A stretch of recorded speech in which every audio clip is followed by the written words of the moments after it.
여러분 안녕하십니까? 뉴스업 시작합니다. 트럼프 미국 대통령은 호르무즈 해협이 오는 19일 개방될 거라며 통행료는 부과되지 않을 것이라고 밝혔습니다.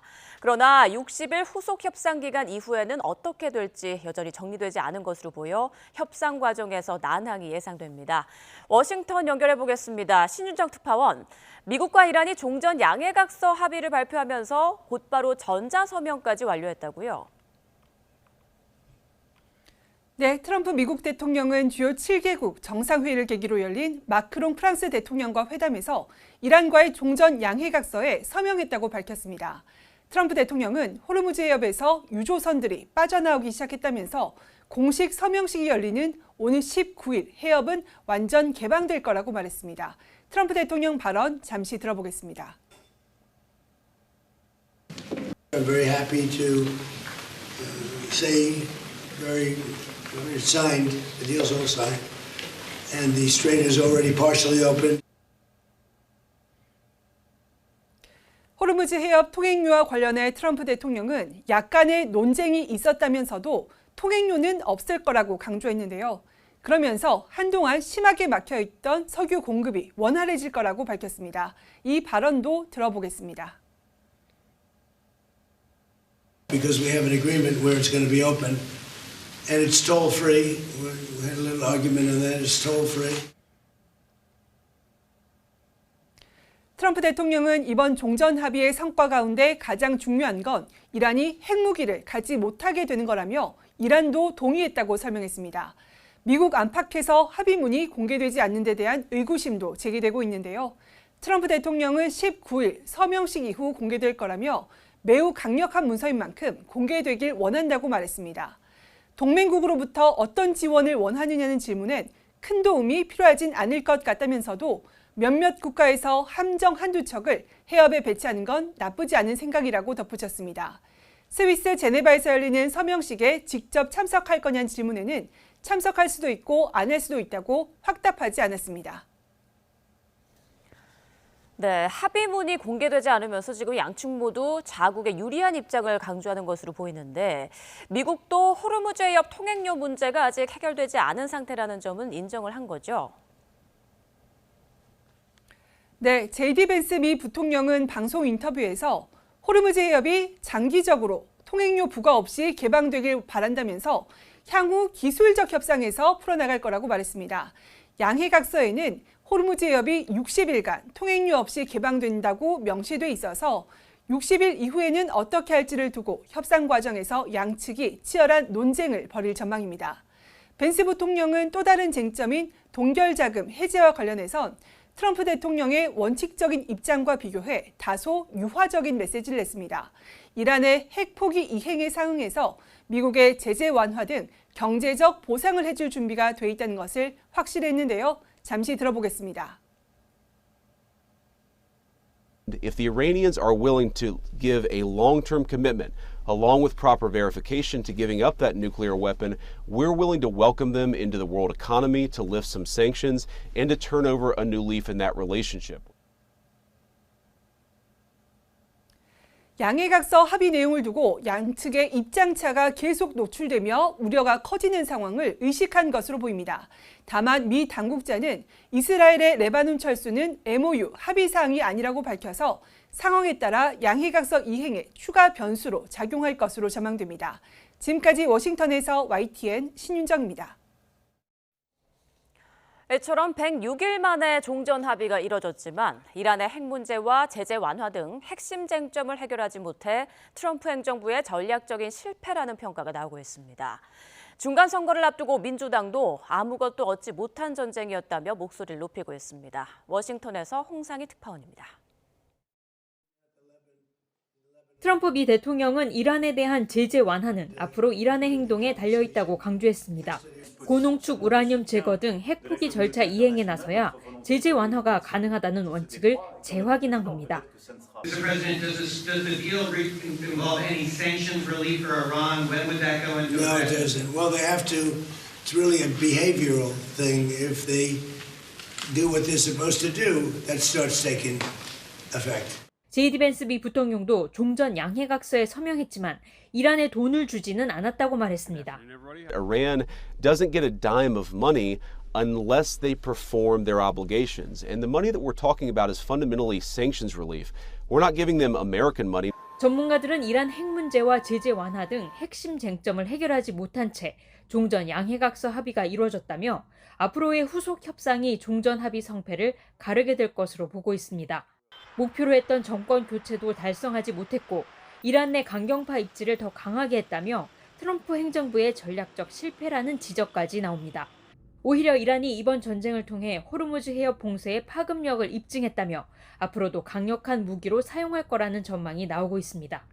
민주당도 중간 선거를 앞두고 트럼프 행정부의 실정을 부각하는 데 주력하고 있습니다. You know, we still have the same regime, but with a younger, more militant leader in charge. And now, and I don't see what has been gained from this war of choice that the president started with no provocation.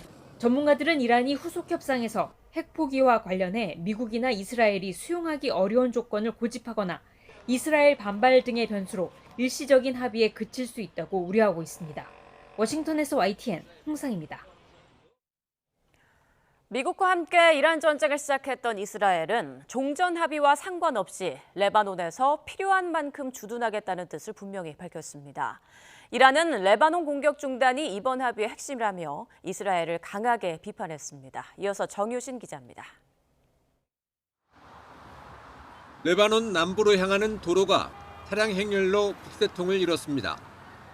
미국과 이란이 106일 만에 종전에 합의했다는 소식에 떠났던 피난민들이 귀향길에 오른 겁니다. هذا الشعور صار 4 أشهر متمناه ناطرينه نحن ولا يوم قطعنا الامل انه نرجع على ضيعتنا وعلى بيتنا. 넉 달 동안 이스라엘군 공세로 레바논에서 3,800여 명이 숨지고 120만 명의 주민이 피난길에 올랐습니다. هينا أعلن وقف إطلاق النار جينا أول ناس لنطمن ونشوف البلد لأنه ما فينا هي بالنهاية بلدنا ما نرجع عليها حتى لو كانت مدمرة بنرجع على التراب على الرمل. 전날 미국과 이란은 전쟁 종식을 위해 레바논을 포함한 모든 전선에서 전투 행위를 즉각 중단하기로 합의했습니다. 하지만 이스라엘은 레바논에서 철수는 없다고 못을 박았습니다. 네타냐후 이스라엘 총리는 종전 합의 이후 첫 공식 회견에서 레바논 남부 완충지대에 필요한 만큼 주둔하겠다고 밝혔습니다. 막판 트럼프와 이견이 있었지만 이란과 전쟁으로 이스라엘을 핵 위협에서 구했다고 자평했습니다. אנחנו יצרנו שטח חיץ שם, שטח ביטחוני, אנחנו נשאר בו ככל הנדרש. איראן רצתה שאנחנו ניסוג משם, זה לא קרה. 극우 성향 장관들은 아예 이스라엘은 이번 합의에 구속받는 당사자가 아니라며 반발하고 있습니다. 이에 대해 이란 외무부는 레바논 주권과 영토 존중이 합의에 포함됐다며 이스라엘을 비판했습니다. و تمامیت ارضی لبنان فکر می‌کنم این عبارت کاملا روشن هست که هر تفاهمی در این خصوص باید شامل چه مواردی بشه. 헤즈볼라도 종전 합의를 환영하면서도 레바논 남부에서 이스라엘군의 완전한 철수를 촉구했습니다. 이런 가운데 종전 합의 이후 이스라엘군 드론이 레바논 남부에서 차량을 공격해 한 명이 숨졌고 헤즈볼라도 이스라엘군을 향해 로켓을 발사해 여전히 포연이 이어지고 있습니다. YTN 정신입니다. 국제유가가 미국과 이란 간 종전협상 타결 소식에 4% 넘게 하락하며 3개월 만에 최저 수준으로 떨어졌습니다. ICE 선물거래소에서 국제유가 기준인 8월 인도분 브렌트유 선물 종가는 배럴당 83.2달러로 전 거래일보다 4.9% 하락했습니다. 뉴욕 상업거래소에서 뉴욕 유가의 기준점인 7월 인도분 미국 서부 텍사스산 원유 선물 종가는 배럴당 80.75달러로 4.8% 하락했습니다.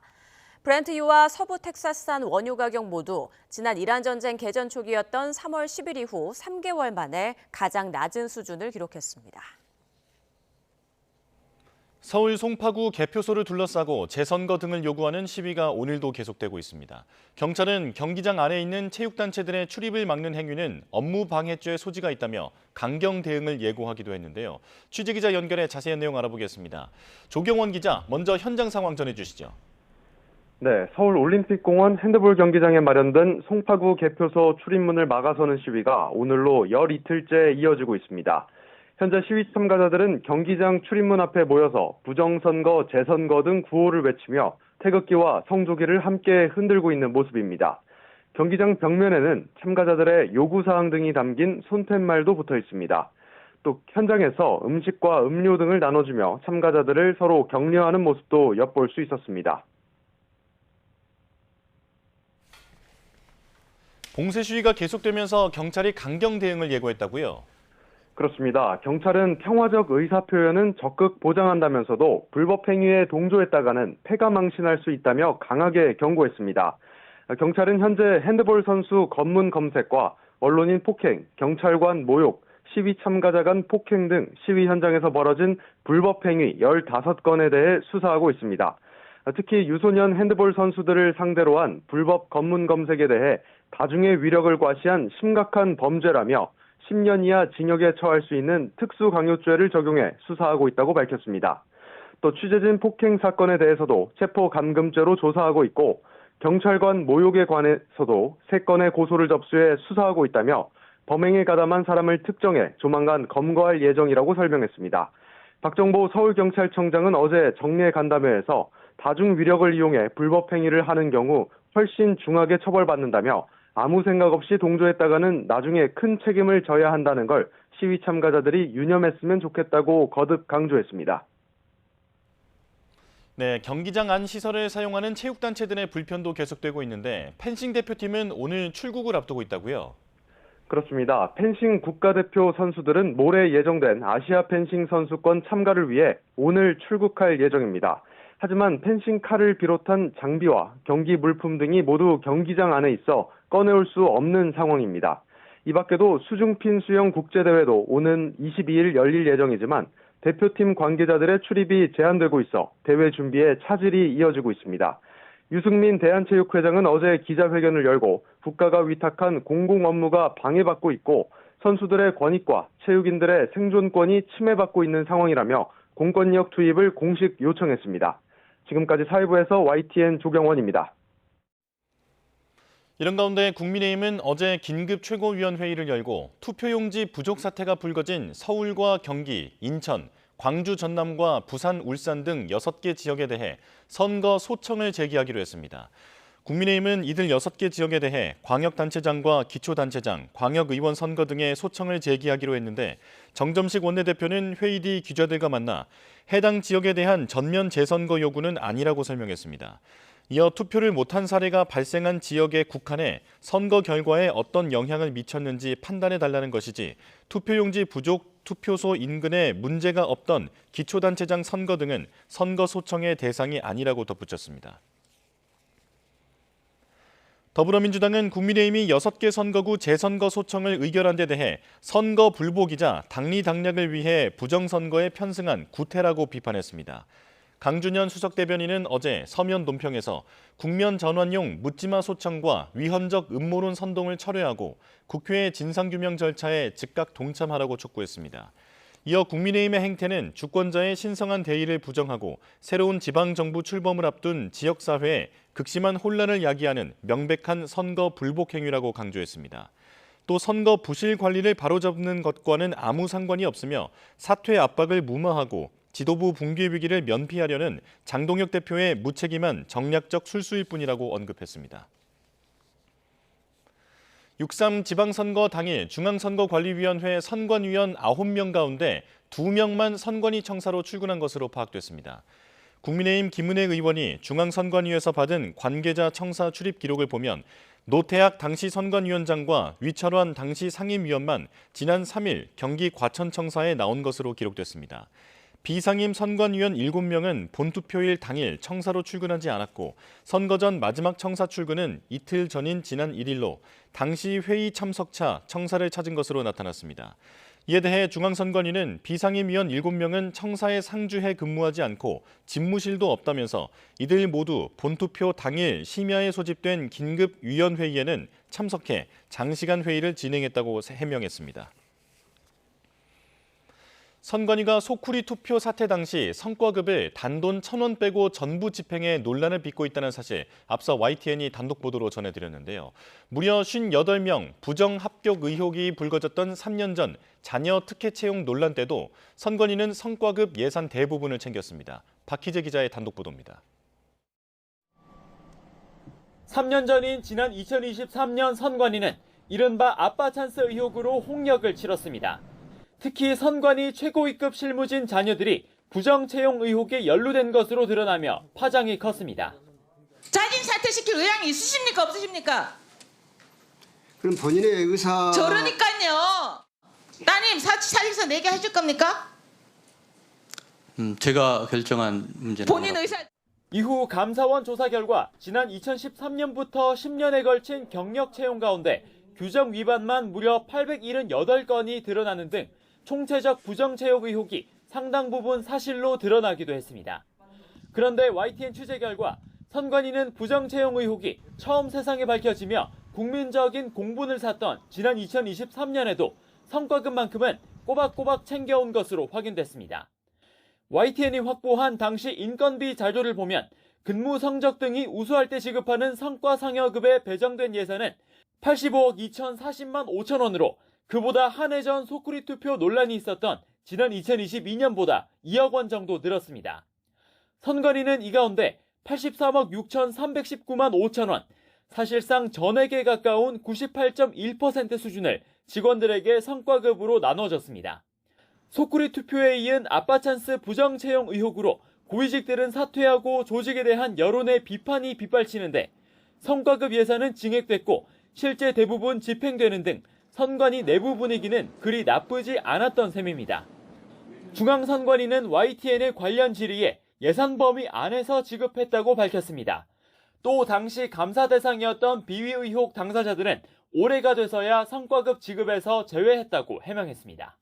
헌법상 독립기구인 선관위는 상당 기간 자신들의 실수나 비위와는 상관없이 국민 정서와는 동떨어진 조직 문화를 이어온 것으로 보입니다. 국회를 중심으로 한 개혁 논의가 선관위 업무부터 예산 집행까지 의미 있는 외부 감시 시스템을 만들어갈 수 있을지 관심이 쏠립니다. YTN 박희재입니다. 네, 선관위 사태를 비롯한 정치권 이슈들 짚어보겠습니다. 오늘은 박성민 전 더불어민주당 최고위원, 문종형 국민의힘 미디어 대변인과 함께합니다. 안녕하십니까? 자, 오늘은 이 얘기부터 해보겠습니다. 어제 국민의힘이 긴급 최고위 회의를 열고 투표용지 부족 사태가 발생한 곳 가운데 서울과 경기, 인천, 울산 등 6개 지역에 대해 선거 소청을 제기하기로 의결했습니다. 그러니까 장동혁 대표가 주장했던 전국 전면 재선거는 아니고 문제가 됐던 일부 지역에 대해서 지금 문제를 제기한 거잖아요. 네, 그렇습니다. 이제 이 선거 소청이라는 이 제도 자체는 이제 선거 결과에 문제가 있었을 때 이제 이의를 좀 제기하는 그런 절차인데요. 실제로 저희 같은 경우는 이제 꾸준히 주장해온 것처럼 이번에 전반적인 프로세스부터 준비 과정 그리고 문제가 생겼을 때 사후 대처하는 그런 어떤 내부 프로세스가 전혀 작동하지 않았기 때문에 이 부분에 대해서 선거 자체의 효력을 한번 제대로 따져달라 이런 취지로 선거 소청을 한 것이고 실제로 이렇게 소청이 되게 되면 60일 정도 중앙선관위에서 판단을 하게 됩니다. 예. 그러면 이제 그 절차를 통해서 어떤 문제가 있었는지 명확하게 저희가 알 수 있기 때문에 이번에 좀 제도적인 절차를 통해서 정말 이 대대적인 선거 부실 사태를 저희가 좀 바로잡기 위해서 이렇게 선거 소청을 제기했다고 봐주시면 될 것 같습니다. 네, 소청이 인용되면 30일 이내에 재선거가 치러질 수 있고요. 기각이나 각하가 되면 법원에서 또다시 판단을 받아볼 수 있다고 합니다. 지금 민주당은 국민의힘의 소청 제기에 대해서 선거 불복이다라고 비판을 하고 있더라고요. 네, 맞습니다. 일단 지금 상황에서 장동혁 대표가 이 사태를 이제 본인의 정치적 이익을 위해서 이용하고 있다라고 보는 시선 자체가 굉장히 큰 것 같고요. 부정선거를 사실상 주장하는 것이 아닌가라는 이제 문제 제기를 하고 있는 상황인데, 근데 저는 개인적으로 일단 장동혁 대표가 이 사태를 이용하고 있는 것은 맞는 것 같아요. 그러니까 지금 선관위가 이제 투표 관리를 이제 제대로 못하고 용지가 부족했던 사태 이런 부분은 너무나 문제적인 일이지만 지금 장동혁 대표는 계속해서 전면 재선거를 얘기하고 있단 말이에요. 그게 지금 목표는 이번은 전국 재선거다 이렇게 얘기를 하고 있어요. 그러니까 문제가 됐던 특정 지역만 다시 선거를 하자라는 주장을 넘어서서 사실상 이번 선거 자체를 다시 하자라는 이야기를 하고 있는 상황이기 때문에 이것은 사실 지금 지방선거 이후에 어떤 패배의 책임을 묻고 있는 장동혁 대표에 대한 책임론을 희석시키기 위한 방식으로 지금 이 선거 관리 부실 사태를 이용하고 있는 것 아닌가라는 생각이 들어서 오히려 지금 국민의힘 내부에서조차도 이 장동혁 대표의 전국 재선거 주장에 대해서는 동조하는 흐름이 별로 없는 것 같습니다. 그러다 보니까 장동혁 대표가 이 부분을 정치적으로 이용하고 있다 이렇게 말씀을 드릴 수밖에 없는 거죠. 네, 장동혁 대표의 개인의 정치적 입지를 위한 이용 아닌가 이런 말씀해 주셨는데 그런 얘기가 나올 수 있는 게 지금 선거 소청 지역에 서울이 포함됐습니다. 그동안 오세훈 시장은 선거 소청에 대해서 좀 반대, 전국 재선거에 대해서 반대 의견을 밝혀왔는데 장동혁 지도부와 교감이 없었던 것 같더라고요. 근데 이제 뭐 서울시장과 지금 장동혁 대표가 사정 교감을 하고 이 선거 소청을 제기했다는 것은 제가 봤을 때 문제의 본질은 아니고요. 지금 저희 대변인께서 말씀해 주신 것처럼 장동혁 대표가 그냥 전면적인 재선거를 주장하기 위해서 정치적으로 이런 제도를 이용한다 이렇게 말씀을 주셨는데 지금 재선거 하자는 구호는 송파에 있는 그 올림픽 공원에서 시민들, 국민들이 그냥 자유롭게 그 도화지에 그런 어떤 그 캐치프레이즈를 적어서 운동을 하고 있는 거예요. 일부 구호가 그 재선거라는 구호가 있기 때문에 거기에 저희가 나가서 동참하는 것은 맞는데 저희가 그런 식으로 그 뭐 이제 이 소청 제도를 그렇게 단순하게 이용하는 것은 아니죠. 공정성, 법적인 절차에 어떤 훼손이 있었기 때문에 이 부분을 중앙선관위가 한번 제대로 심사를 해달라. 그래서 소청을 제기하는 것이고 정치적인 어떤 그 용도와 저희가 실질적인 이 행정 절차의 어떤 그 목적은 다르다고 볼 수 있는 것이고 저희가 전면 재선거를 주장하기 때문에 서울시장도 바꿔야 된다. 이런 것은 앞뒤가 다른 결론입니다. 예를 들면 이번에 있었던 이 투표용지 부족 사태가 실질적으로 선거에 그 결과에 영향이 없었다 하더라도 과정 자체는 아주 그 중대한 하자가 있었다. 이런 부분이 지금 사실로 다 드러나고 있고 심지어 이 사실관계가 굉장히 불명확한 게 이 어떤 그 지역 선관이라든지 이런 데의 대응이 너무 부실합니다. 예. 그래서 이것 때문에 지금 전 국민적인 분노가 일어나고 있기 때문에 이런 부분에 대해서 정말로 제대로 한번 알아보자 이런 것이지 이거를 정말 단순하게 장동혁 대표가 재선거를 위해서 이 소청 제도를 이용한다? 이거는 너무 단순한 저는 어떤 그 평가가 아닌가 생각합니다. 지금 개혁신당도 서울시장을 포함해서 18건 선거에 대해서 선별적 재선거 소청을 제기했습니다. 자, 이게 앞으로 뭐 어떻게 결과가 나올지 모르겠습니다만 기각이 되거나 각하가 될 시에는 법원에 다시 판단을 받을 수 있는 거잖아요. 법원 판단으로까지 갈 수 있을까요? 사실 이제 지방선거 같은 경우에는 다른 선거와 다르게 이렇게 중간에 절차를 좀 거쳐서 이 선거의 유효성을 따져봐야 되는 상황인 거거든요. 그래서 예. 지금 선거 소청을 하는데 말씀해 주신 대로 기각이나 각하될 시에는 이제 10일 이내에 또 법원에 소송을 할 수가 있습니다. 그렇기 때문에 선거 소송을 제기해서 그 뒤에 이제 180일 내에 법원이 또 판단을 해줘야 되는 문제가 남아 있는 거거든요. 예. 그래서 이게 선거 소청을 이제 제기하는 것 자체가 사실상 제가 봤을 때는 법적 대응을 위한 전초전이 시작이 됐다 이렇게 보고요. 그러니까 일종의 중간다리 역할을 하는 거죠. 여기에서 인용이 되면 이제 30일 내에 재선거가 나오는데 재선거를 하게 되는데 사실 지금의 상황은 부실했던 선거는 맞습니다만 그 부실했던 선거 관리 자체가 어떤 당선자를 뒤바꿀 정도의 어떤 문제를 초래를 했는가라는 부분에 대해서는 지금 평가가 좀 갈려요. 그렇기 때문에 이게 결국 현행법상에는 1, 2위 당선자가 완전히 뒤바뀌었다라고 볼 만한 법적 근거가 있어야만이 재선거를 할 수 있단 말이에요. 그래서 선거 소청 자체가 받아들여질 것이다, 인용이 될 것이다라고 보시는 분은 많이 없는 상황인 것 같고 그럼에도 불구하고 기각이 된다라고 할지라도 만약에 이제 법원에 다시 소송을 건다, 그 부분까지 불사하겠다라고 한다면 이 사태가 훨씬 장기화될 측면은 있죠. 180일 이내의 판단을 또 받아야 되기 때문에 그 과정까지는 상당히 좀 혼란할 것으로 보입니다. 네. 자, 그리고 어제 국민의힘 최고위에서 이 선거 소청 의결하기 전에 또다시 지도부 총사퇴에 대한 요구가 터져 나왔다고 하는데 양향자 최고위원은 지금이 좀비 지도부다라는 표현까지 썼더라고요. 어떤 맥락으로 나온 표현인가요? 참 이제 저런 발언에 대해서 정말 이런 뉴스 프로그램이나 언론에 나와서 논평하기 좀 민망한 것이요. 저런 이제 공개 최고위 석상이 어떻게 보면은 다 이제 전 국민들이 보셨잖아요. 그 양향자 최고위원은 지금 본인이 속한 어떤 그 지도부에 대해서 좀비라고 그랬고 그 바로 옆에 앉아 있었던 조강한 최고위원으로 제가 기억하는데 그분께서는 뭐 철없는 그룹, 그 철없다는 표현을 뭐 2번 연속 계속 쓰신 것 같아요. 그러니까 이런 모습 자체가 저는 그 유권자들의 눈높이 또는 국민 눈높이 차원에서는 오히려 정말 송구한 모습이긴 합니다. 다만 이제 저 내용을 조금 들여다보면 양양자 최고위원 같은 경우는 사실 본인이 직접 경기도지사 선거 후보로 이번에 뛰셨어요. 그래서 아주 큰 표 차이로 이제 추미애 지사한테 이제 낙선을 하셨죠. 근데 이런 것을 다 뒤로 하고 정말 2주 전까지만 하더라도 열심히 장동혁 지도부와 같이 선거 운동을 하셨던 분이 6월 4일부터 잠깐 일종의 잠적을 하셨다가 갑자기 그 최고위에 나타나셔서 이 지도부는 좀비 지도부다. 저는 이 모습도 충분히 비판의 여지가 있다고 생각합니다. 그러니까 양양자 최고위원이나 우재준 최고위원이 어떤 정치인과 가깝고 멀고 이런 문제가 아니고요. 그래도 최고위원은 당의 얼굴입니다. 우리가 당의 어떤 간판이라고 그 당원들과 국민들의 어떤 표로 저렇게 뽑아줬는데 선거가 끝나자마자 정말로 저렇게 돌변해서 다 물러나야 된다.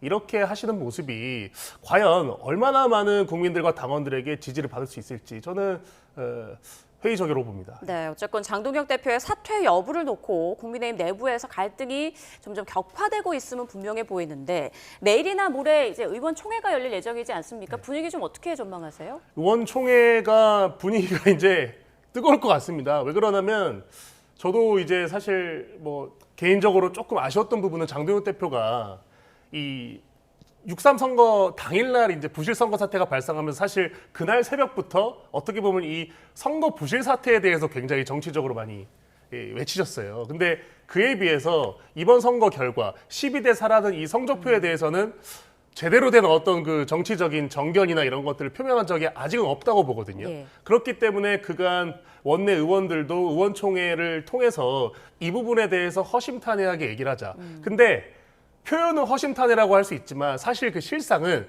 장동혁 대표에 대한 어떤 그 책임, 문책에 가깝다고 저는 보거든요. 그래서 저는 조심스럽게 이제 얘기하자면 그걸 잘 알기 때문에 장동혁 대표가 어느 정도 전략적으로 의원총회를 조금 피한 부분도 있을 거라고 저는 조심스럽게 예측을 합니다. 그래서 이제 그 이후에 이제 원내대표가 정점식 원내대표가 당선이 됐고 이제 원내대표가 얘기한 대로 첫 번째 의원총회가 열리기 때문에 그 의원총회에서 장동혁 대표가 조금 더 지딜부한 어떤 정치적인 어젠다 또는 책임 표명 또는 반성의 태도 이런 것들이 나온다면 향후 뭐 선거 부실 사태 이슈의 어떤 좀 주도를 한다든지 또는 원내대표와의 어떤 케미스트리 속에서 이 장동혁 지도부 체제가 계속 갈지 아니면 동력이 사라질지 이런 부분도 의원총회에서 판가름이 날 것 같습니다. 네, 의원총회에서 장동혁 대표 어떤 입장을 밝힐지 좀 두고 봐야 될 것 같고요. 자, 민주당 상황도 보겠습니다. 이재명 대통령이 순방 중에 여당의 책임을 강조하는 메시지를 낸 데 이어서 정청래 대표가 좀 한껏 몸을 숙인 그런 모습을 보이고 있습니다. 어제 이 대통령에 대해서 월드 클래스 지도자라고 칭하는가 하면 대통령 시계도 차고 나왔더라고요. 지금 어떤 속내일까요? 그러니까 뭐 사실 이제 최근에 좀 논란이 많았죠. 예를 들면 이제 뭐 정권은 짧다 발언도 이제 논란이 좀 됐었고, 그리고 대통령께서 이제 SNS를 통해서 내신 메시지를 보면 정치 지도자로서의 어떤 책임, 그리고 여당에 대한 어떤 책임, 이런 부분들을 또 강조를 하신단 말이에요.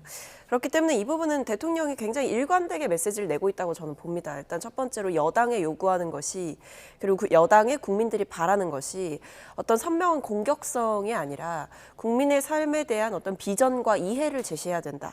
그 능력을 보여줘야 된다라는 점을 대통령께서 끊임없이 강조를 하고 계시고, 계속해서 어떤 뭐 편가르기라든지 이런 부분에 대한 비판 의식, 그리고 더 나아가서는 포용의 정신, 이런 것들을 되게 강조하신단 말이에요.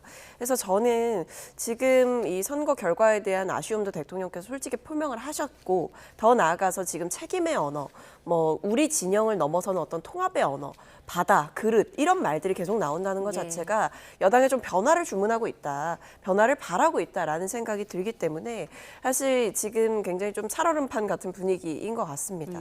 그래서 이제 뭐 정청래 대표께서 여러 가지 이제 발언도 하셨고, 뭐 보안수사권 폐지 글도 이제 갑자기 올리시기도 하면서 이거 사실상 뭔가 전면전을 선포한 거 아니냐라는 비판도 있었는데, 이제 말씀하신 대로 어떤 대통령 외교에 대한 성과를 칭찬하는 부분 그리고 부각하는 부분 이런 것들은 사실 이 갈등을 봉합해보고자 하는 현직 당대표로서의 의지가 좀 있어 보인다라고 평가를 해볼 수 있겠습니다만 사실 지금의 상황은 그렇게 매끄럽게 전개가 되진 않았다. 그리고 그것이 지금 지지자들 간의 갈등과 분열이 굉장히 극심해지고 있기 때문에 좋은 어떤 상황 관리는 아니었다라고 생각합니다. 지금 친명계는 대통령이 언급한 여당의 책임을 계속 강조하고 있고 그리고 친청계는 당권 경쟁자인 김민석 총리를 계속 겨냥하는 그런 모습인데 이런 상황에 대해서 박지원 의원은 서로 주먹질에 코피 터지는 건 국민이다라며 양쪽 모두를 비판했습니다.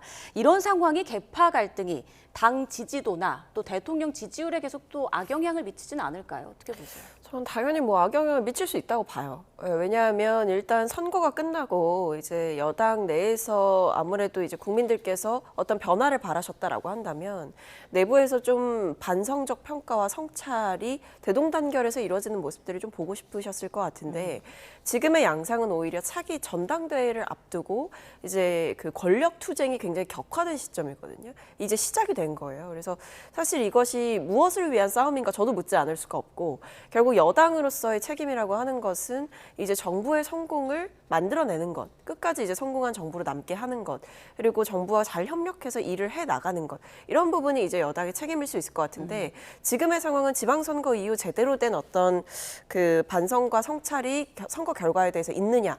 오히려 특정 인물에 대한 책임론으로만 너무 이제 갈등이 좀 가고 있는 상황인 것 같고 더 나아가서는 전당대회 출마를 염두에 둔 어떤 갈등들이 벌어지고 있다라는 점에서 여당이 지금 보여줘야 될 모습은 아니지 않나. 그러니까 박지원 의원님 말씀처럼 이렇게 둘이 뭐 갈라져서 싸웠을 때 결과적으로 이것이 무엇을 위한 싸움이냐라고 묻지 않을 수가 없는 거죠.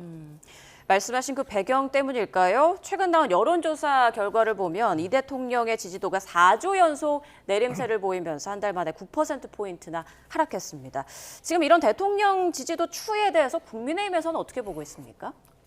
우선은 이제 수치 자체가 올라가기 때문에 당연히 긍정적으로 보고 있습니다. 이제 다만 이제 저 추세가 앞으로 지속될지는 조금 더 지켜봐야 된다고 봅니다. 저희가 또 겸허하게 이제 반성하는 자세로 앞으로 그 정치 활동을 한다고 한다면 이렇게 두 가지 정도의 어떤 얘기가 있는 것 같아요. 짧게 말씀드리면 첫 번째는 지금 장동혁 대표 및 지도부가 이 선거 부실 사태라든지 이런 단기 어젠다를 잘 잡아서 그게 반영이 된 어떤 수치 이런 얘기가 있고 또 두 번째로는 이재명 대통령과 정청래 대표가 너무 서로 간에 많이 싸운다. 뭐 사실 저는 집권 2년 차에 정권은 짧다라고 얘기한 어떤 당대표가 있었는지 미지수거든요. 이런 식으로 어떤 강한 언어가 서로 왔다 갔다 하는 와중에 그 민주당의 어떤 지지층이 조금 이제 그 감소하는 그런 추세로 저희가 이제 상대적인 반등을 한 거다. 이런 분석도 있기 때문에 저희가 오랜만에 정말로 정말 뭐 일부 여론조사긴 하지만 저렇게 민주당을 앞지른 여조가 나왔기 때문에 이 부분에 대해서 저희가 잘했다라고 하기보다는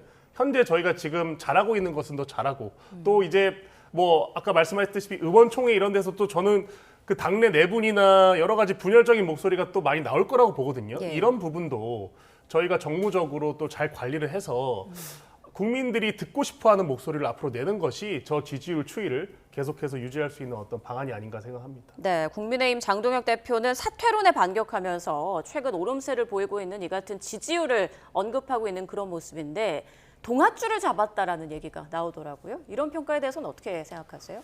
그게 약간 조금 비판하는 그런 어떤 그 표현 아닌가요? 동아줄이라는 것이. 근데 이제 제가 봤을 때 이렇습니다. 지금 저희가 부실 사태에만 너무 매달리다 보면 이 동력이 언제 끊길지 모르거든요. 예를 들면 저희가 최근에 이제 선고 소송도 했지만 이 부분도 길어봐야 2달 안에 결과가 나옵니다.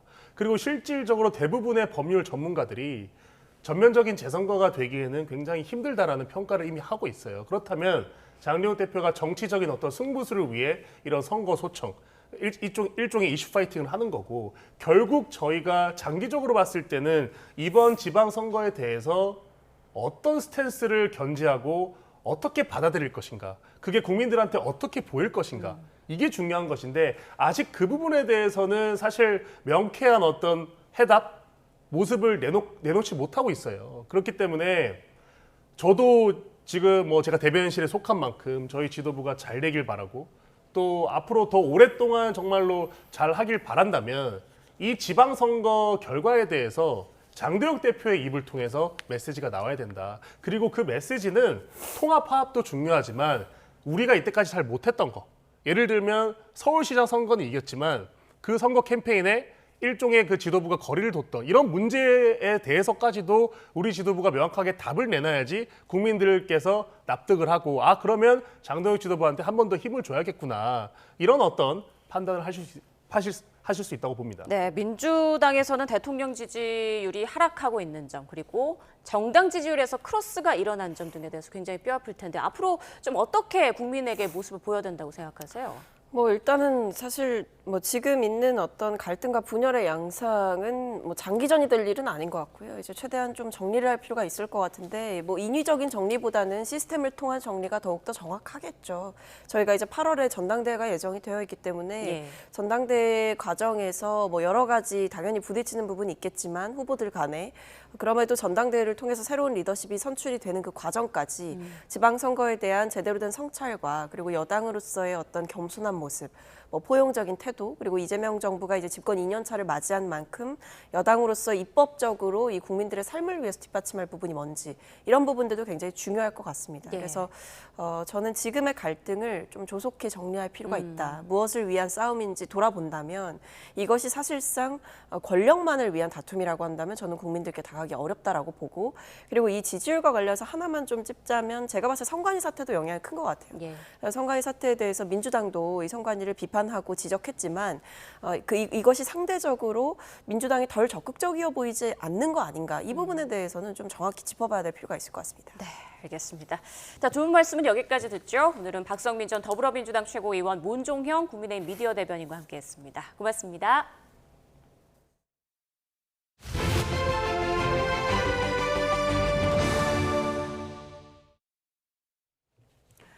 네, 인천에 있는 재활용센터에서 신체 일부가 발견된 피해자가 키 161에서 165cm 정도의 성인으로 추정된다는 국과수의 감정 결과가 나왔습니다. 경찰은 이 같은 결과를 바탕으로 피해자 신원 확인에 주력하고 있습니다. 배민혁 기자가 보도합니다. 지난 10일 인천 송도에 있는 자원순환시설에서 발견된 신체 부위는 왼쪽 다리 일부로 무릎 아래 41cm, 발 길이 210mm였습니다. 이 같은 정보를 바탕으로 일부에서는 피해자가 학생일 가능성이 제기되기도 했습니다. 하지만 경찰은 피해자가 키 161에서 165cm 정도의 성인으로 추정된다는 국과수 감정 결과를 전달받았다고 밝혔습니다. 골격 등을 바탕으로 분석한 결과입니다. 국과수에서는 피해자의 구체적인 나이와 지병이나 약물 복용 여부, 시신 훼손 수법 등을 확인하기 위한 추가 감정이 진행 중입니다. 경찰은 사건 관련 무분별한 의혹글에 대해서도 주의를 당부했습니다. 이번 사건의 피해자가 아동이라는 취지의 루머가 SNS에서 유포된 것과 관련해 사실이 확인되지 않은 내용이라며 해당 글이 올라온 SNS 운영사 측에 삭제를 요청했다고 밝혔습니다. 또 무분별한 의혹글이 확산할 경우 수사 차질이 우려되고 처벌 가능성도 있다며 유포하지 말라고 당부했습니다. 경찰은 피해자 신원 파악과 함께 신체 부위가 발견된 당일 34차례 자원순환시설을 드나든 수거 트럭들의 동선을 역추적하며 반입 경로를 조사하는 데에도 힘쓰고 있습니다. 아직 국과수의 최종 정밀 감정 결과는 나오지 않은 가운데 추가적으로 피해자 신원을 특정할 만한 단서가 나올지 주목됩니다. YTN 배민혁입니다. 합동참모본부의 내란 가담 의혹에 연루된 김명수 전 합참의장에 대해 법원이 구속영장을 기각했습니다. 같은 혐의를 받는 전직 군수뇌부 3명은 구속됐는데 핵심인 김 전 의장 신병 확보가 불발되며 수사에 일부 제동이 걸렸다는 관측도 나옵니다. 안동준 기자가 보도합니다. 12.3 비상계엄 당시 내란에 가담한 혐의를 받는 김명수 전 합참의장이 결국 구속을 면했습니다. 주된 범죄 혐의에 대해 다툼의 여지가 있어 방어권 보장의 필요가 있고 도망이나 증거인멸 염려가 없다는 게 법원의 판단입니다. 다만 이재식 전 합참 전비태세 검열차장과 정진팔 전 합참 차장, 김응준 전 육군본부 정책실장 등 전직 합참, 육본 간부들은 증거인멸의 우려가 있다는 이유로 구속됐습니다. 김 전 의장은 비상계엄 당시 국회에 군이 투입되는 상황을 지켜보고도 계엄사령부를 함께 구성하는 등 내란에 가담한 혐의를 받습니다. 특검은 구속심사에서 김 전 의장이 국회에 투입된 병력의 철수 건의를 일체 묵살해 계엄을 적극적으로 지원했다는 점을 강조했습니다. 계엄 사무의 그 뒷배 역할을 하는 정당성을 부여하고 그리고 전군에 이 계엄이 정당하다라는 강력한 신호탄을 쏜 거 아니냐. 김 전 의장 측은 계엄 선포 이후 국방부 장관이 직접 계엄군을 지휘해 의사결정 과정에서 배제됐다는 취지로 혐의를 부인했는데 법원은 김 전 의장의 손을 들어줬습니다. 의혹의 정점으로 꼽히는 김 전 의장에 대한 영장은 기각되면서 특검 수사에는 일부 제동이 불가피해졌습니다. 다만 전직 간부들의 신병을 확보한 만큼 특검은 추가 조사 등을 통해 혐의를 보강한 뒤 김 전 의장에 대한 구속영장을 다시 청구하거나 불구속 상태로 재판에 넘길 전망입니다. YTN 안동준입니다. 올림픽공원 핸드볼 경기장 시위가 12일째 계속되고 있습니다. 경찰은 체육단체들의 출입을 막는 행위는 업무방해죄 소지가 있다며 강경 대응을 예고하기도 했는데요. 취재기자 연결해 자세한 내용 알아보겠습니다. 조경원 기자, 그곳 상황 알려주시죠. 네, 서울 올림픽공원 핸드볼 경기장에 마련된 송파구 개표소 출입문을 막아서는 시위가 오늘로 열 이틀째 이어지고 있습니다. 현재 시위 참가자들은 경기장 출입문 앞에 모여서 부정선거, 재선거 등 구호를 외치며 태극기와 성조기를 함께 흔들고 있는 모습입니다. 경기장 벽면 곳곳에는 참가자들의 요구사항 등이 담긴 손팻말도 붙어 있습니다. 또 현장에서 음식과 음료 등을 나눠주며 참가자들을 격려하는 모습도 엿볼 수 있었습니다. 네, 봉쇄 시위가 계속되고 있는데 경찰이 강경 대응을 예고했죠. 그렇습니다. 경찰은 평화적 의사표현은 적극 보장한다면서도 불법 행위에 동조했다가는 패가망신할 수도 있다며 강하게 경고했습니다. 경찰은 현재 핸드볼 선수 검문 검색과 언론인 폭행, 경찰관 모욕, 시위 참가자 간 폭행 등 시위 현장에서 벌어진 불법 행위 15건에 대해 수사하고 있습니다. 특히 유소년 핸드볼 선수들을 상대로 한 불법 검문 검색에 대해 다중의 위력을 과시한 심각한 범죄라며 10년 이하 징역에 처할 수 있는 특수강요죄를 적용해 수사하고 있다고 밝혔습니다. 또 취재진 폭행 사건에 대해서도 체포감금죄로 조사하고 있고 경찰관 모욕과 관련해서도 3건의 고소를 접수해 수사하고 있다며 범행에 가담한 사람을 특정해 조만간 검거할 예정이라고 설명했습니다. 박정보 서울경찰청장은 어제 정례간담회에서 다중 위력을 이용해 불법 행위를 하는 경우 훨씬 중하게 처벌받는다며 아무 생각 없이 동조했다가는 나중에 큰 책임을 져야 한다는 걸 시위 참가자들이 유념했으면 좋겠다고 거듭 강조했습니다. 네, 경기장 안을 사용하는 체육단체들의 불편은 계속되고 있는데 펜싱 대표팀은 오늘 출국을 앞두고 있다고요? 네, 펜싱 국가대표 선수들은 모레 예정된 뉴델리 아시아 펜싱 선수권 참가를 위해 오늘 출국할 예정입니다.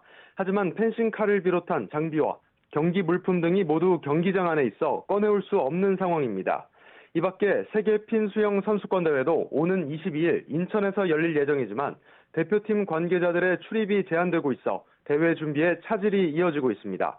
유승민 대한체육회장은 어제 기자회견을 열고 국가가 위탁한 공공 업무가 방해받고 있고 선수들의 권익과 체육인들의 생존권이 침해받고 있는 상황이라며 공권력 투입을 공식 요청했습니다. 지금까지 사회부에서 YTN 조경원입니다. 미국 백악관에서 사상 처음으로 UFC 종합 격투기 대회가 열렸습니다. 건국기념일 250주년이라는 명분이었지만 사실상 트럼프 대통령의 초대형 팔순잔치였다는 평가가 나오는데요. 화면으로 함께 보시죠. 네, 백악관 상공을 전투기들이 장식합니다. 그 아래 보이는 거대한 팔각형 대형 경기장.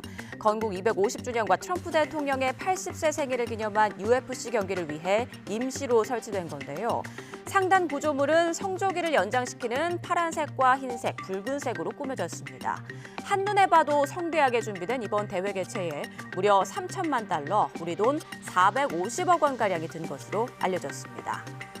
약 4,500명의 함성 속에 입장하는 트럼프 대통령과 데이나 화이트 UFC 회장, 또 객석에는 멜라니아 여사 등 트럼프 대통령의 가족들과 정부 주요 인사들, 마크 저커버그 메타 창립자 등 기업인들도 다수 참석했습니다. 이날 경기는 자정 넘은 시간까지 이어졌는데 모든 선수들이 손목에 성조기가 수놓인 맞춤형 장갑을 착용해 눈길을 끌었습니다. 자, 이렇게 자신의 생일에 백악관에서 격투기 경기 개최라는 파격 행보를 보여준 트럼프 대통령. 이번 행사로 초강대국 미국과 본인의 강인함을 강조해 지지층 결집에 나선 거란 분석이 나오는데요. 다른 한편에선 이번 경기가 장기화한 이란 전쟁과 고물가 등의 문제를 분산시키기 위한 일종의 쇼라는 지적도 이어지고 있습니다. 실제로 지난 3일에서 8일 진행된 로이터 입소스 조사에서 응답자의 16%만이 이번 행사 개최가 적절하다고 응답했고 부적절하다는 응답은 과반에 가까운 46%에 달했습니다. 코리 부커 민주당 상원 의원은 국민이 식료품과 임대료를 감당하기 위해 발버둥 치는 동안 대통령은 국민의 잔디밭에서 개츠비 놀이를 하고 있다라고 지적하기도 했는데요. 트럼프식 정치 이벤트가 5달도 남지 않은 중간 선거에 어떤 영향을 미칠지 관심이 집중되고 있습니다. 미국과 이란 간 종전 합의 이후에 이란 남부 게슘섬과 호르무즈 해협에서 3차례 폭발음이 들렸다고 로이터 통신이 보도했습니다.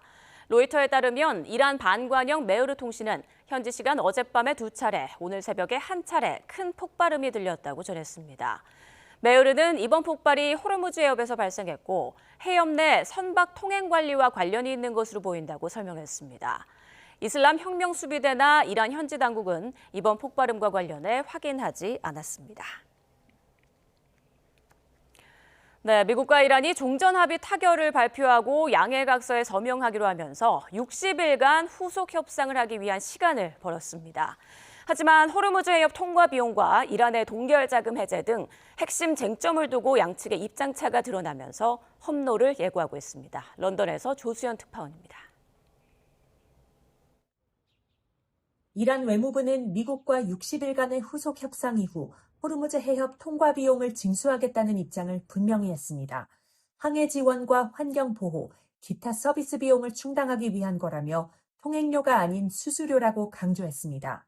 جمهوری اسلامی ایران به عنوان دولت ساحلی به همراه عمان تدابیر لازم رو اتخاذ خواهد کرد برای اطمینان از تردد ایمن کشتی‌ها از این تنگه.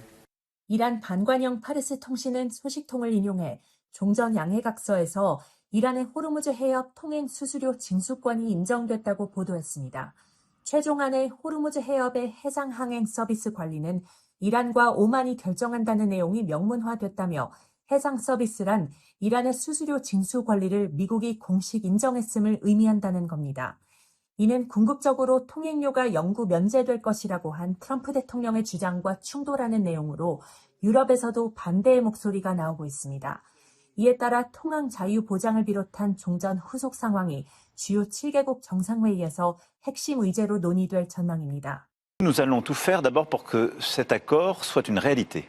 Et donc pour que Hormuz puisse se rouvrir de manière pacifique et que le trafic puisse reprendre. 또 다른 쟁점인 이란의 동결자금 해제 문제를 놓고도 파열음이 감지되고 있습니다. 이란은 양해각서 서명과 동시에 동결자금 일부가 해제돼야 한다는 입장이지만 미국은 이란이 먼저 의무를 이행해야 한다고 일축했습니다.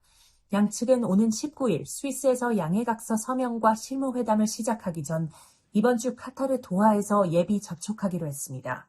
종전 양해각서 내용이 베일에 쌓인 가운데 중대 쟁점을 두고 양측의 입장차가 불거지면서 후속 협상을 둘러싼 불확실성이 커지고 있습니다. 런던에서 YTN 조수연입니다. 완전한 전쟁 종식까지는 변수가 여전히 많은 것으로 보입니다. 핵심 쟁점은 미국과 이란의 말이 상당히 다른데요. 성일광 서강대 유로메나 연구소 교수, 박원곤 이화여대 북한학과 교수와 함께 자세한 내용 알아보겠습니다. 어서 오십시오. 안녕하세요. 자, 일단 교수님께 먼저 질문을 드릴게요. 어제 미국에서 열렸던 큰 행사, 지금 뭐 비판적인 언론에서는 초대형 팔순잔치였다 이렇게 얘기를 하고 있는데 정치적 의도가 있지 않겠습니까? 예, 어떻게 보십니까? 뭐 당연히 매우 잘 하나의 만들어진 연출된 행사였다라고 판단이 되고요. 트럼프 대통령의 기본적인 지지층은 잘 알려진 것처럼 미국을 위대하게라고 하는 마가 그룹들입니다. 이 마가 그룹들한테 비춰지는 트럼프 대통령은 일종의 전사의 이미지가 있죠. 그러니까 기존에 자신들 마가의 그룹들이 여러 가지 삶이 어려운데 이 삶을 어려운 것을 잘 이해하고 그것을 대변해서 예를 들어서 뭐 백악관을 비롯해서 워싱턴의 기득권층을 대항해서 자신들을 위해서 트럼프 대통령이 싸워준다. 또 뭐 한국을 비롯해서 뭐 예를 들어서 대표적으로 미국의 대규모 무역 흑자를 보고 있는 국가들, 거기에는 뭐 당연히 중국도 포함되고 그런 국가들을 상대로 관세를 부과하는 형태로 해서 자신들의 이익을 채워준다. 이제 그런 이미지가 있거든요. 그것을 대변하는 것이 뭐 잘 알려진 것처럼 트럼프 대통령이 뭐 대통령이 되게 정치인이 되기 이전에도 이 미국의 프로레슬링 프로모터 역할을 했습니다. 그렇게 강력한 남성상을 대변하는 그런 모습을 통해서 자신들이 그렇게 소외된 층에 대한 그 전사의 자신이 그런 전사의 이미지를 보여주고 있다. 그래서 이번에도 여러 가지 이러한 상황으로 상황이 안 좋지 않습니까? 뭐 그런 상황에도 불구하고 이런 모습을 보여줌으로써 다시 한번 자신들의 지지층을 결집시키는 그런 아주 잘 구성된 하나의 연출이었다라고 판단이 됩니다. 예. 그런데 미국 민주당에서는 특히 강한 비판이 나오고 있는데 지금 어떤 합의나 이런 부분이 완전하게 끝나지도 않았으면서 생일에 맞춰서 급하게 발표부터 했다. 그래서 네. 이란에 끌려다녔다. 이런 비판을 하고 있더라고요. 어떻게 보십니까? 그래서 지금 뭐 민주당뿐만 아니라 공화당 내에서도 조금 불만 가지신 분들이 많이 있는 것 같아요. 왜냐하면 뭐 협상 내용이 아직 정확하게 14개 포인트가 공개는 되지 않았습니다. 조만간 이제 공개를 한다고 하는데요. 일단 언론에 보도된 내용만을 보시면 좀 이란 측이 좀 많이 끌려간 거 아닌가. 기존에 트럼프 대통령이 얘기했던 것들을 많이 양보한 것 아닌가 이런 이제 비판들이 나오는 것들이 이제 뭐 호르무즈 해협도 그렇고요. 그다음에 동결자산 해제, 그다음에 핵 문제는 사실상 2단계에서 본격적인 논의를 한다. 그렇다면 지금 이란에서 나오는 얘기는 우리는 핵과 관련해서 아무것도 약속한 게 없다라는 이런 보도가 나오고 있기 때문에 어쨌든 조만간 14개 포인트가 나온다면 여기에 대한 또 많은 논란들이 또 나올 것 같습니다. 그렇다면 이제 합의 내용에 대해서 좀 추측을 해보겠습니다. 트럼프 대통령은 호르무즈 통행료는 영구히 없을 것이다 라고 몇 차례 호언장담을 했는데 미국의 고위 당국자는 MOU상 60일간만 무료다라는 점은 확인을 해줬단 말입니다. 그렇다면 이 MOU 60일이 지나고 나면 이란의 주장대로 통행료가 정말 그 서비스료라는 명목으로 부과되는 것인가? 이 부분 어떻게 전망하십니까? 그 이란의 반관영 타스니 통신 같은 경우에는 그렇다라고 얘기를 했죠. 그 의미는 이란과 오만이 공동으로 해협을 관리하면서 서비스를 일종의 서비스료를 받겠다라고 얘기를 하는데요. 이거 중요한 것은 돈을 받는 것도 의미가 있지만 여전히 호르무즈 해협을 이란이 관리하고 있다, 통제하고 있다라는 것을 보여주려고 하는 겁니다. 이번에 MOU가 19일 날 이미 서명이 됐다라고 얘기를 하고 19일 날 공표가 될 텐데 그거보다 더 중요한 것은 향후 있을 60일간의 그 협상이죠. 그 협상 기간 동안에 굉장히 민감한 문제들이 많이 있습니다. 그렇다면은 협상을 하는 과정에 뭔가가 좀 잘 못 될 경우에 다시금 이란은 호르무즈 해협이라는 자신들이 갖고 있는 최고의 영향력을 발휘할 수 있는 그런 카드를 활용하겠다라는 생각을 갖고는 있는데요. 만약에 60일 내에 정말로 제대로 된 종전 또 합의가 이루어진다고 난 후에는 그러면 저는 이란이 과연 호르무즈 해협에 대해서 이런 서비스료를 받을 수 있을까, 그런 통제권을 계속 행사할 수 있을까에 대해서는 좀 의문이 됩니다. 왜냐하면 이란도 어쨌든 자신들의 원유를 수출해야 되는 거고 잘 알려진 것처럼 호르무즈는 인공적으로 만들어진 해협이 아니기 때문에 이것은 국제법 층에서도 분명히 통행권을 보장해줘야 되는 것이거든요. 그래서 만약에 여기에 비용을 받기 시작한다고 하면은 이것은 국제사회에 지탄을 받을 수밖에 없는 거고 이미 여기에 또 상당한 기뢰가 부설이 돼 있고 이런 상황에서 이란이 단독 능력으로 그 기뢰를 없앨 수가 없습니다. 그렇기 때문에 이미 뭐 영국, 프랑스 주도의 다국적 연합이 거기에는 한국도 포함될 가능성을 저는 배제할 수 없다고 생각하는데 이제 그런 기뢰 제거 작업도 필요하면 이것은 국제사회의 협력이 필요한 그런 영역이라고 생각이 됩니다. 예. 이번 사안으로 사실 이란이 호르무즈의 전략적 가치를 정말 명백히 깨달았다라는 지적이 있잖아요. 그렇기 때문에 미국과의 협상에서도 아주 강력한 카드로 이 부분을 계속 활용할 것으로 보이는데 쉽게 포기하지는 않을 것 같거든요. 그렇습니다. 이게 이제 사실 처음부터 협상할 때부터 트럼프 대통령이 이 부분을 아주 강력하게 반대 입장 그리고 절대 수용 불가라는 그런 입장 메시지를 전했어야 되는데 아마도 이제 휴전 협상을 좀 서둘러 체결하다 보니까 이란 측의 얘기를 그냥 조금 수용한 것 아닌가. 지금 나오는 보도로는 그렇습니다. 그래서 60일은 일단은 면제를 해주지만 60일이 지나고 나서는 이란이 원하는 대로 뭐 환경 보호, 그다음에 안전 통로 제공 뭐 이런 것들에 대한 서비스료를 반드시 받겠다. 지금 근데 문제는 이란 혼자만 그러는 게 아니고 오만과 같이 지금 공동 관리를 하겠다고 얘기를 하고 있어요. 예. 그렇기 때문에 이 부분에 있어서 상당히 지금 만약에 이란이 계속 이걸 주장한다면 국제사회에서 상당히 큰 파장을 일으킬 것 같고요. 국제사회는 이제 단호히 대처해서 이 부분은 이란이 절대 하지 못하도록 해야 될 텐데 그럼 실질적으로 이란은 이걸 제어할 수 있는 수단이 있는가? 뭐 여러 가지 이제 고민을 해야 되는 그런 상황이라고 할 수 있겠습니다. 예. 자, 양국은 이미 전자서명으로 MOU까지 이제 마쳤는데 미국은 아직 합의문을 공개를 하지 않고 있습니다만 이란은 그 합의 발표 몇 시간 전에 이 초안을 선전하듯이 공개한 바가 있습니다. 그래서 지금 저희가 그래픽으로 정리한 바가 있는데 여기 내용이 많기는 하거든요. 그런데 몇 가지를 짚어보면 미군의 해상 봉쇄를 즉각 해제하는 것, 그리고 고농축 우라늄 포함해서 핵 협상을 논의하는데 이게 국내에서 희석을 해서 국내에서 보관을 한다든지, 그리고 경제 제재도 많이 풀어주고 동결 자산 해제도 논의한다.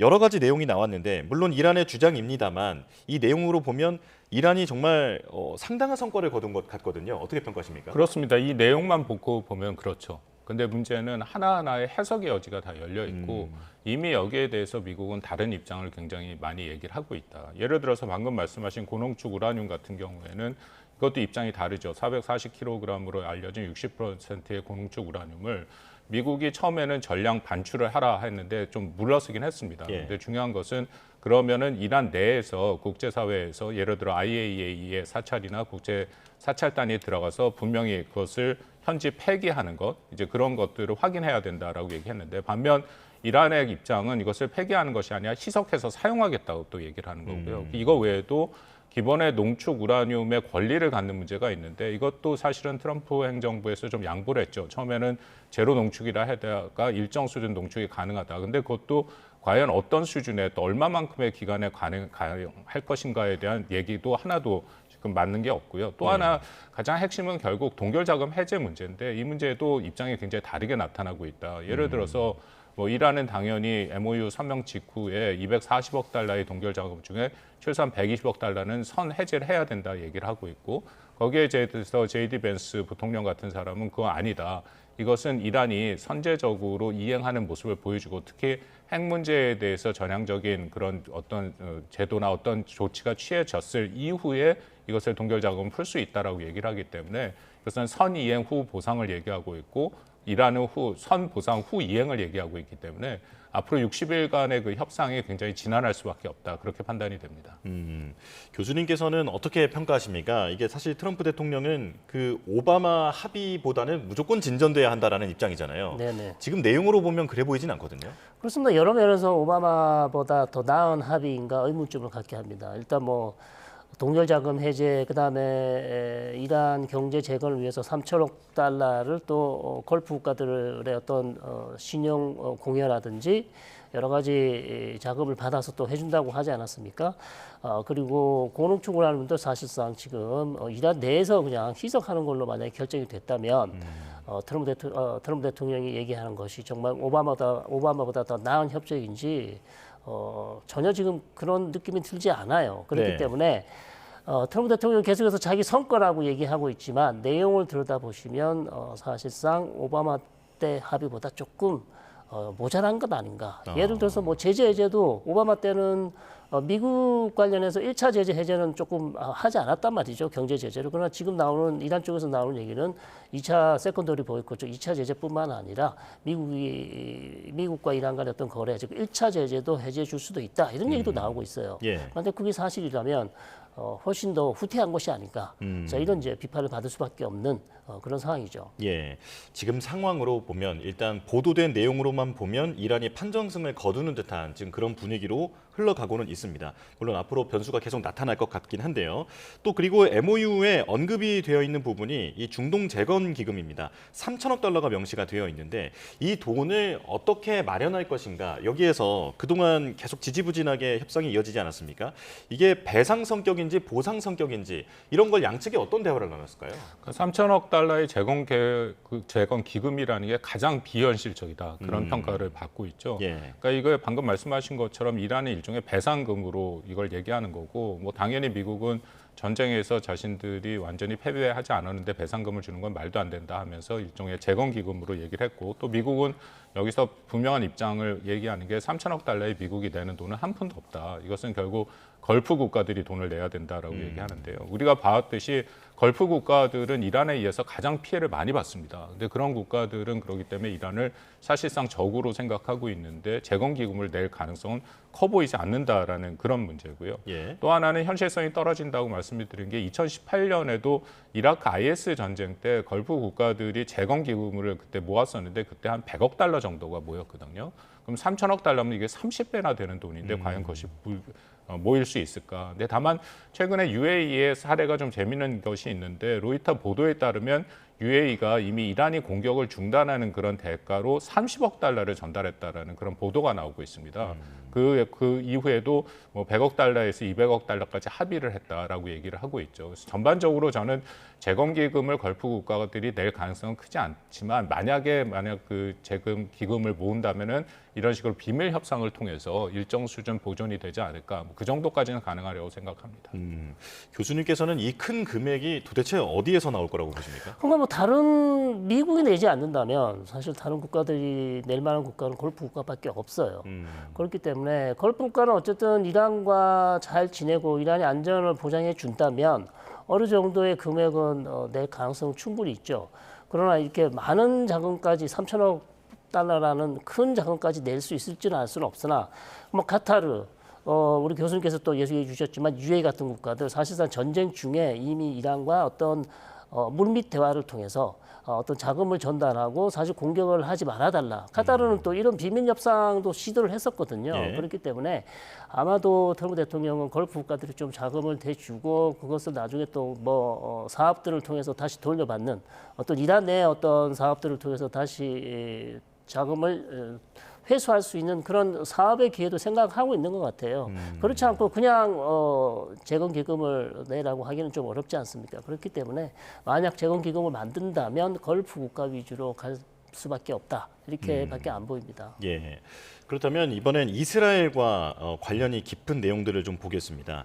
이란의 주장입니다. 미국이 이스라엘을 대신해서 새로운 전쟁을 하지 않기로 약속했다. 라고 주장하고 있습니다. 이게 실제로 미국도 인정을 할지 여부는 불확실합니다만 정말 이제 그렇다면 사상 초유의 일인데 지금 어떻게 보고 계십니까? 이것도 하나의 위험한 내관이 되겠죠. 60일간에 과연 미국이 이스라엘을 얼마만큼 통제를 할 수 있느냐, 그 문제가 걸려 있는데 우리가 봤습니다만 6월 14일 그 트럼프 생일 당일날 이스라엘군이 베이루트 남부 교회를 공습을 했지 않습니까? 그래서 다시 한번 정말 MOU 서명의 그 결정적인 위기가 왔었는데 그 당시에 트럼프 대통령이 네타냐후 총리한테 전화를 해서 굉장히 강력하게 비난을 했다라는 것이 미국 언론에 다 공개가 됐고요.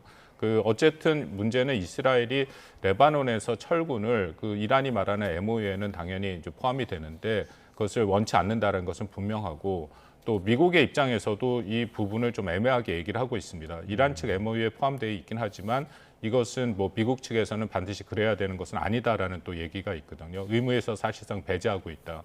근데 중요한 것은 네타냐후의 입장이라고 생각을 합니다. 네타냐후는 트럼프에게 이스라엘이 레바논에서 철수할 의도가 없다라고 그런 식으로 얘기를 하고 있고 또 MOU의 레바논 관련 조항에 구속될 필요가 없다라고 얘기를 했고 또 이스라엘 내각이 이것을 만장일치로 지지한 이제 그런 표명을 했거든요. 그렇다면 이것은 앞으로에도 계속 내관으로 남아있을 가능성이 크다라고 생각을 합니다. 예.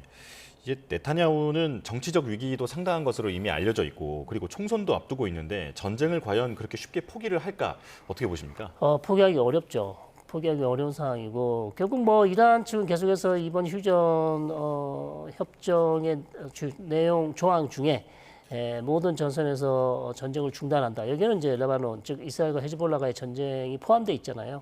근데 이스라엘 입장에서는 계속해서 지금 레바논에 있는 헤즈볼라의 전쟁을 중단할 가능성은 거의 없어 보입니다. 그렇기 때문에 어쨌든 19일까지 아주 그냥 휴전 선언하는 그 행사까지는 아마 시간을 주겠지만 그 이후에 계속해서 헤즈볼라가 이스라엘 쪽으로 도발을 해온다거나 아니면 이스라엘이 필요시 헤즈볼라, 즉 레바논에 있는 헤즈볼라 거점 지역에 대한 공격은 계속될 것 같고요. 예. 그래서 아마 협상을 계속하는 중에도 이스라엘은 헤즈볼라에 대한 공격을 중단할 가능성은 거의 없어 보여요. 그래서 만약 이것을 또 이란이 크게 문제 삼는다면 트럼프 대통령이 다시 한번 나타나 총리를 압박해야 되는 그런 상황이 연출될 가능성도 충분히 있어 보입니다. 그렇다면 그 내용이 지금 이 조항과도 연결이 되는지 궁금한데 이란의 주장으로 보면 이란의 탄도미사일 그리고 대리 세력 문제는 이번 협상에서 완전히 배제됐다라고 했습니다. 네. 대리 세력 중에 하나가 헤즈볼라 아니겠습니까? 그렇죠. 네, 그렇다면 이 조항은 어떻게 이해해야겠습니까? 그러니까 만약에 언론에 보도된 것처럼 대리 조직 지원 중단이라든지 탄도미사일 개발 제한이 전혀 포함이 되지 않았다면 사실 이게 이스라엘이 가장 원했던 요구 조건이거든요. 예. 그런데 이게 이제 완전히 배제됐다면 트럼프 대통령 입장에서는 사실상 이것들을 다 포함해서 하고 싶겠지만 이란이 강력히 거부했을 거예요. 그렇기 때문에 사실상 저는 배제될 가능성이 높은 것이고, 자 그렇기 때문에 이스라엘 입장에서 우리가 요구했던 사항이 지금 포함이 되지 않았기 때문에 우리로서는 자유권 차원에서 헤즈볼라에 대한 공격을 진행할 수밖에 없다. 그리고 이스라엘 북부에 있는 우리 국민들의 안전을 위해서는 어쩔 수 없이 우리도 헤즈볼라와의 전쟁을 할 수밖에 없는 상황이다. 이렇게 이제 계속 나올 가능성이 높기 때문에 여전히 그러면 이스라엘 변수가 살아있다. 이렇게 말씀드릴 수 있겠습니다. 네, 알겠습니다. 여기까지 말씀을 듣겠습니다. 자, 지금까지 성일광 서강대 유로메나 연구소 교수, 박원곤 이화여대 북한학과 교수와 함께했습니다. 고맙습니다.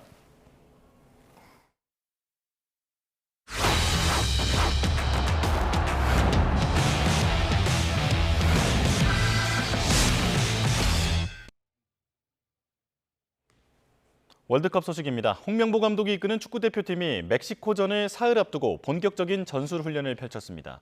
그동안 부상으로 회복에 집중했던 김태현과 배준호가 정상적으로 훈련에 복귀하면서 대표팀은 과달라하라 입성 뒤 처음으로 28명 완전체가 됐습니다.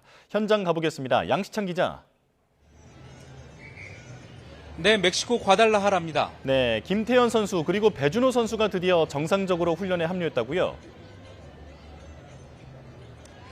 그렇습니다. 참 기다리던 반가운 소식인데요. 부상에서 회복 중인 김태현과 배준호가 오늘부터 드디어 축구대표팀의 정상훈련에 참여했습니다. 두 선수가 그동안은 따로 떨어져서 이 사이클을 타는 등 이 회복 운동에 전념했는데요. 오늘은 밝은 얼굴로 대열에 합류해서 모든 훈련을 똑같이 소화했습니다. 과달라하라의 대표팀이 입성한 뒤 엔트리 26명에 훈련 파트너인 강상윤, 윤기욱까지 28명 선수가 완전체로 훈련에 임한 건 오늘이 처음입니다. 홍명보는 오늘부터 본격적으로 멕시코전에 대비한 전술 훈련에 돌입했는데요.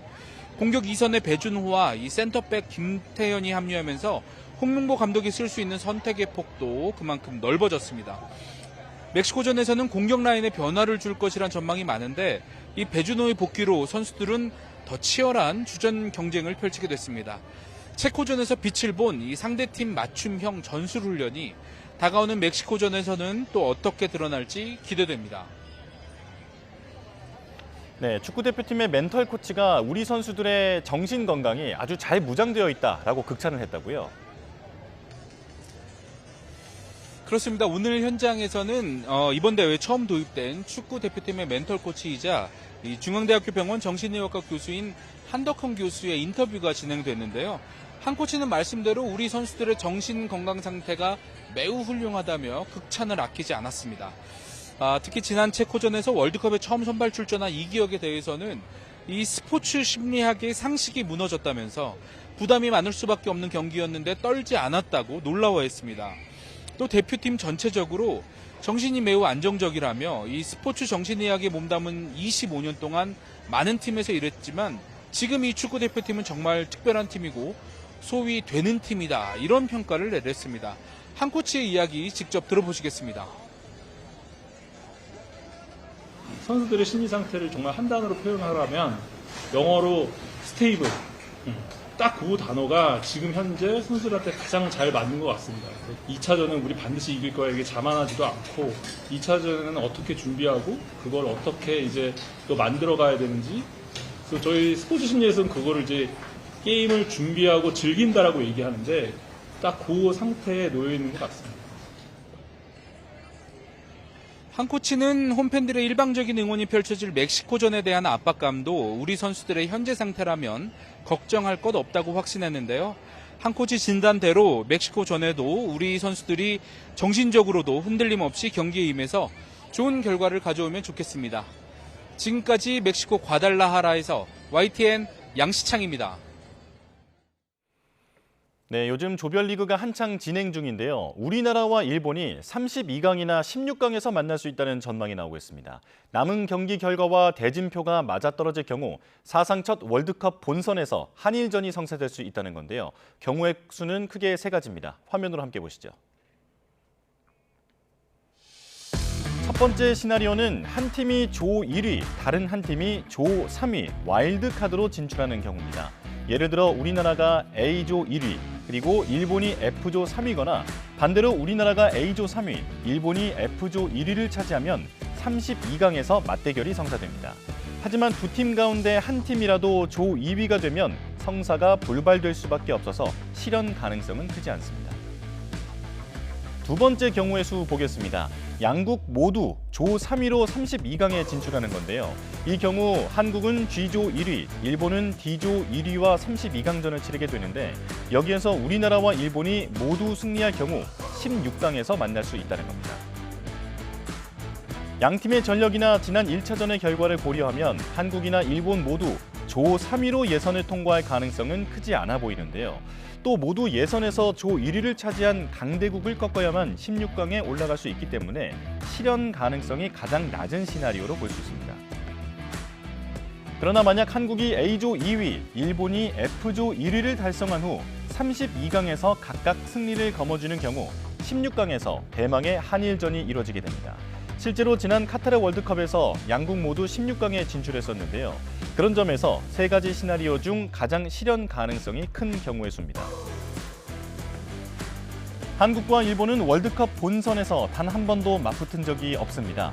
만약 성사되기만 하면 양국 모두 물러설 수 없는 단판 승부가 벌어질 수밖에 없는데요. 역대 A매치 전적으로만 따지면 우리나라가 42승 23무 17패로 우세하지만 최근 일본이 가파른 성장세를 보이는 만큼 승리를 장담할 수 없는 상황입니다. 가위바위보도 이겨야 한다는 한일전, 월드컵 본선 역사상 최초로 운명의 한일전이 성사될지 지켜보는 것도 재미있는 관전 포인트가 될 것으로 보입니다. 인천 원창동에 있는 기계 제조 공장에서 큰 불이 나 소방이 화재를 진압하고 있습니다.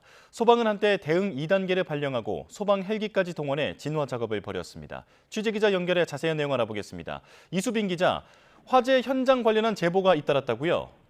네, 먼저 YTN에 들어온 제보 화면 보면서 설명드리겠습니다. 뼈대만 남아있는 공장 건물들 사이로 회색 연기가 뿜어져 나옵니다. 그 사이로 불길을 잡기 위해 동원된 소방 헬기도 지나갑니다. 다소 거리가 떨어진 곳에서 봐도 공장에서 피어오른 검은 연기가 하늘을 가득 메운 모습입니다. 소방 헬기가 호수에서 물을 퍼담아 나르는 장면도 보입니다. 오늘 새벽 1시 50분쯤 인천 원창동 북항 인근 기계제조 공장에서 큰 불이 났습니다.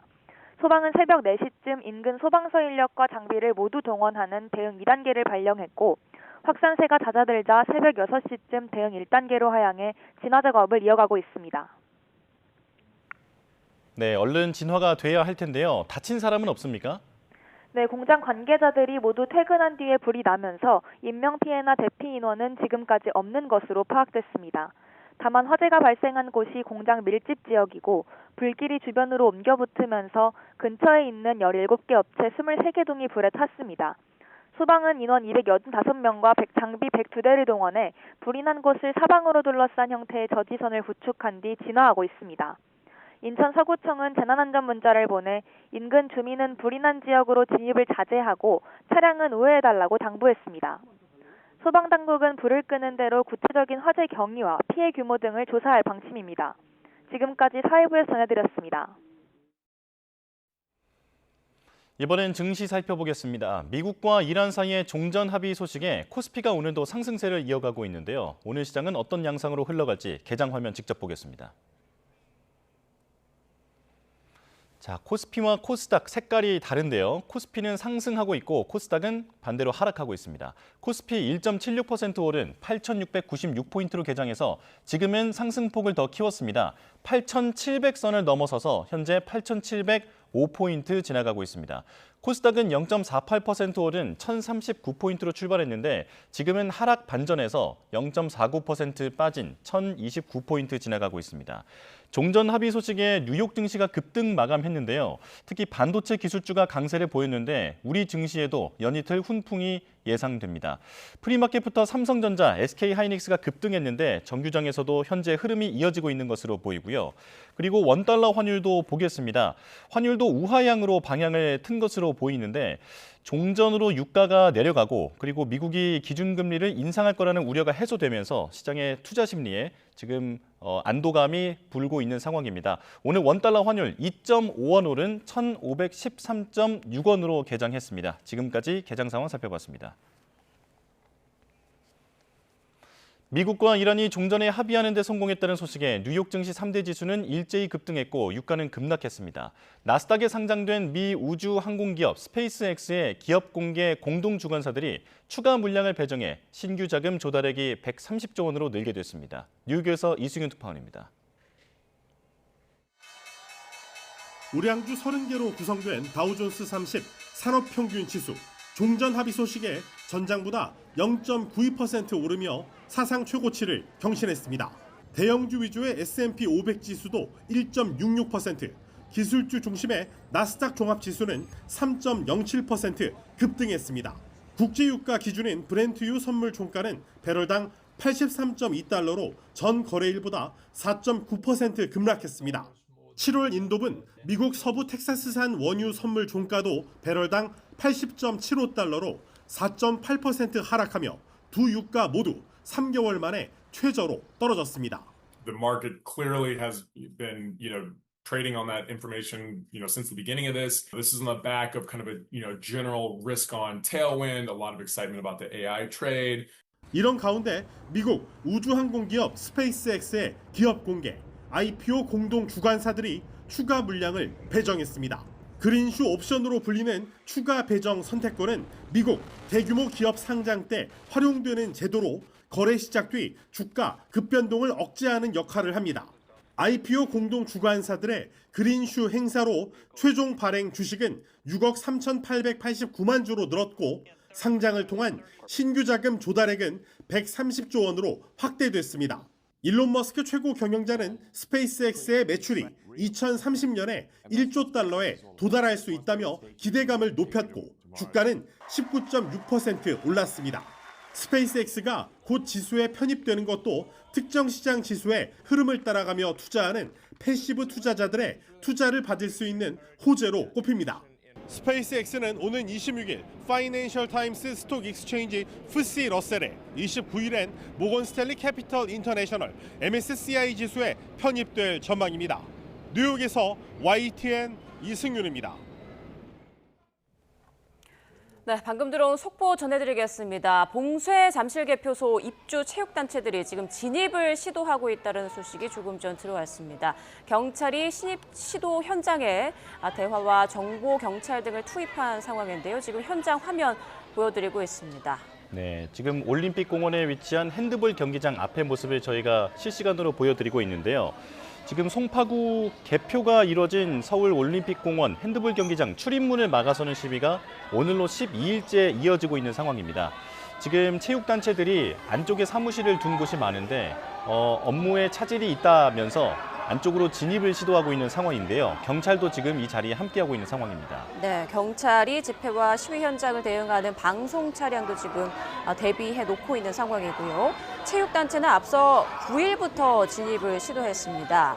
지금 진입을 다시 한번 시도하고 있는 그런 모습이고요. 잇따라 무산된 상황에서 체육단체는 업무 정상화를 계속 촉구하고 있습니다. 진입 시도가 성공적으로 이루어질지 이 과정에서 충돌은 없을지 계속 좀 지켜봐야 하는 상황인데요. 이어지는 뉴스에서 자세한 소식 전해드리겠습니다. 연일 뜨거운 날씨가 이어지고 있습니다. 올해 들어 가장 더웠던 어제에 이어 오늘도 서울 한낮 기온이 33도까지 오르겠는데요. 올해 들어 최고 기온을 하루 만에 또다시 경신할 것으로 보이는 만큼 온열 질환이 우려됩니다. 틈틈이 수분 섭취 잘해 주셔야겠습니다. 오늘 전국 하늘 대체로 맑게 드러나겠습니다. 다만 자외선이 무척 강하겠고 곳곳에서 오존 농도도 짙어지겠습니다. 또 경기 북동부와 강원 중북부, 호남 일부 지역에는 오후 한때 5에서 20mm의 소나기가 지나겠고요. 제주도는 하늘빛이 흐린 가운데 강풍을 동반한 비가 조금 내리겠습니다. 오늘 낮 기온은 평년 수준을 2에서 5도가량 웃돌겠습니다. 서울 33도, 전주와 대전은 32도까지 오르며 무척 덥겠습니다. 당분간 30도를 웃도는 한여름 더위가 지속할 전망입니다.